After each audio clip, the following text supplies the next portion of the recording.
नमस्ते साथीहरू। आज चाहिँ हामी होलिडे मनाउनको लागि हिँड्दैछौँ। आउट अफ कन्ट्री जानको लागि हो यो है। यति ट्राफिकमा परियो, 1-1.5 घन्टा ट्राफिकमा परि लड्दै बढ्दै बल्ल बल्ल बल्ल बल्ल बल्ल हामी लन्डनको स्ट्यान्ड स्ट्रिट एयरपोर्टमा पुग्यौँ क्या। अनि पुग्यो। छोराले चाहिँ मजाले बोकेछ, एउटा सुटकेस मात्रै छ अनि अलिअलि ह्यान्ड क्यारी। हामी बुढाबुढी त आन्दोलनले खुल्लै हिँडेछौँ है। छोराले बोक्दैछ।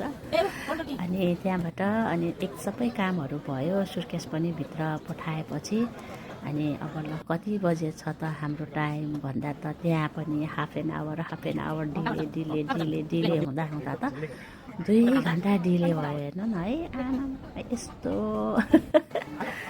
कहिले त है कस्तो हुने क्या। आफू भने जम्मा 2.5 आवर को फ्लाइट टाइम हो। हामीलाई त कति घन्टा लाग्यो। अनि त्यहाँबाट भोक पनि लाग्यो है।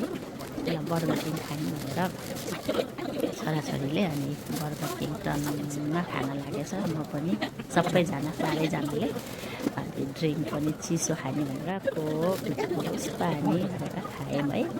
अनि खाँदा मजाले इन्जोय गऱ्यौँ ल। अब जे भए पनि अब एकदम अब 2 घन्टै छ अझै। अब मजाले अघि चाहिँ एकदम हतारियो, अब चाहिँ झन् टाइम धेरै भयो भन्दै खाँदैछौँ कि मजाले। अनि मजाले बसेर खाएपछि अनि बल्ल गेटको टाइम निस्क्यो क्या।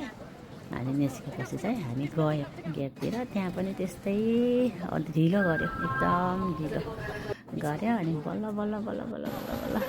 पाएर अनि बल्ल निस्क्यौँ कि हामीले। हेर्नु न, अब ठ्याक्क प्लेनमा जानु सबै आफ्नो आफ्नो पोजमा फोटो खिच्दै, बुढो पनि सेल्फी लिँदै हुनुहुन्छ, म पनि पुरा पोज दिँदै ल है छोरी टिकटक पनि बनाउनु पऱ्यो भनेर पुरा खिच्दै भनेर हेर्नु न खिचेको बाघ चाहिँ अलिक खिच्नु मान्दैन। छोरीले त बिचरा मलाई खिचिदिन्छ, आफू पनि खिचिदियो, उसलाई पनि खिचिदियो। अनि हामी गयौँ, अगाडि पऱ्यो त्यो सेट। अनि डोमेस्टिक एयरलाइन सानो रहेछ है। उडेको छोराले खिच्दैछ कि। अनि यहाँ चाहिँ फेरि खानेकुराहरू चाहिँ एक पनि नदिने रहेछ कि, खालि बेच्न मात्रै ल्याउने क्या।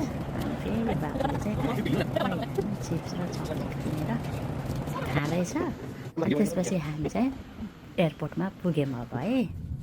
यो चाहिँ पोर्चुगलको एयरपोर्ट। अनि हामीलाई ड्राइभर पनि लिन आइसक्नु भइरहेछ। त्यहाँबाट हामी गयौँ होटलतिर। अब होटलमा चेकिङ हुँदैछ हाम्रो होइन। यति मात्रै है आजलाई। अब फेरि म भइहाल्छु हजुरहरूसँग फेरि भोलि।